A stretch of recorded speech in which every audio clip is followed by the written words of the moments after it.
The title of my project was Patients and Caregivers' Preferences for Services and Supports Near the End of Life, Evidence from a Discrete Trace Experiment. So we went with this research because we wanted to ensure that care was delivered in a way that patients and caregivers actually wanted, to ensure that services met their needs and ultimately could to cater to their most important preferences. So we used a discrete choice experiment, which is a tool that's used in surveys to find out about people's priorities or the trade-offs they make between different characteristics of care or services.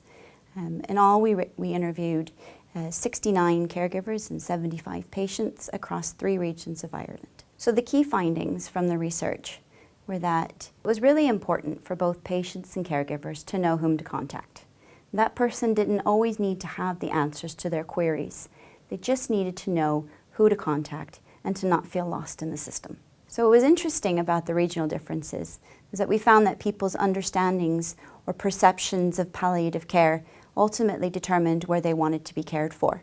So if people believed that hospice would hasten death or was only for end-of-life care, they'd be inclined to not want to receive care there and to stay at a hospital. When we look at regions who have well-developed hospice services, people expected and anticipated that they would be cared for. Actually, it was the only option for them. Patients and caregivers often have very different preferences, and it's very different things that lead to a good experience. So we also found some really interesting results around decision-making, and particularly how age influences participation in decision-making.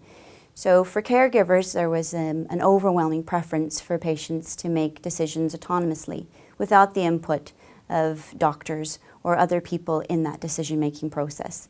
However, for patients, the process or the nature of decision-making wasn't that important. It actually didn't really influence their decisions in the experiment, at least. But what we did find ultimately in some further analysis was that there was a quite interesting age effect. So younger patients were quite happy to have decisions made alongside with doctors or autonomously, whereas older patients weren't as concerned with the nature of decision-making. They didn't really let it influence their choices. So what I think is one of the most important findings from this research is the value and importance of process in determining people's satisfaction.